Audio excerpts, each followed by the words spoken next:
Hey everybody, it's Nathan Selove with another episode of Autism Actually Speaking. Today I want to talk about a topic that is inspired by a lot of comments that I received in my last video about eye contact. Masking autism. There are a lot of people on the spectrum that have found ways to mask their autism or to pass for neurotypical. For example, one of the things that I talked about in my last video were masking techniques to help hide issues with eye contact. Sometimes Autistics looks at people's eyebrows or their nose or their forehead in order to get neurotypicals to think that they're looking at them in the eyes. This is a form of masking. Now I want to make one thing absolutely clear. No autistic should be forced to mask themselves.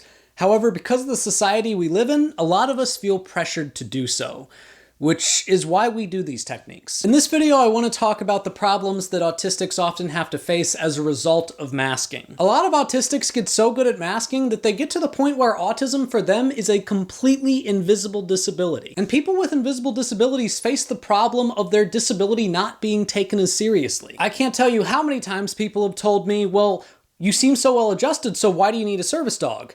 To which the response is, of course, the reason why I seem so well adjusted is because I have the service dog. It's a damned if you do, damned if you don't situation where the more masking an autistic does, the more accepted they are by society, but the more masking that they do, the less their disability is actually taken seriously. One commenter talked about how learning masking early in her life prevented her from getting accommodations because she couldn't get a diagnosis early in her life, meaning that she didn't get a diagnosis and, by extension, accommodations until she was in her 30s. When a lot of people get good at masking early in their life, when they go to psychologists, they assume, well, they don't have this particular symptom of autism, therefore they can't be autistic, therefore they don't need accommodations. And for those of you that are seeking a diagnosis, that should actually be a red flag to you. If a psychologist decides that the lack of one symptom of autism means you definitely don't have autism and therefore shouldn't even be tested, then they have no idea what they're talking about. They're not an expert in autism. And this goes for everybody. The phrase, you blank, therefore you can't be autistic,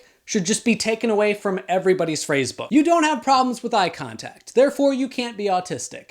You like socializing, therefore you can't be autistic. You're good looking, therefore you can't be autistic. I wish I was making up that last one, but I'm not. I'll say it again like I said it 1,000 times before, and you can say it with me if you want. You met one autistic, you met one autistic. This is why in my You Might Be Autistic If series, the word might is so vitally important. Just because you don't have a specific symptom that we talk about in that series does not automatically mean that you are not autistic.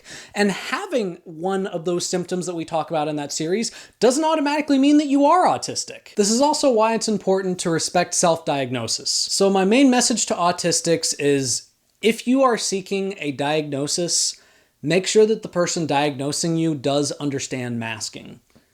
You shouldn't have to not get accommodations just because you have found ways to fit into society. Well, that's today's video. Thank you all for watching. If you liked this episode, please give it a like, a share, and if you haven't already, subscribe to my channel, check out some of my other stuff, and if you're willing and able, support me on Patreon. In the meantime, if you have any questions or topics you'd like addressed, please leave them in the comments below, or message me on my Facebook, also linked below.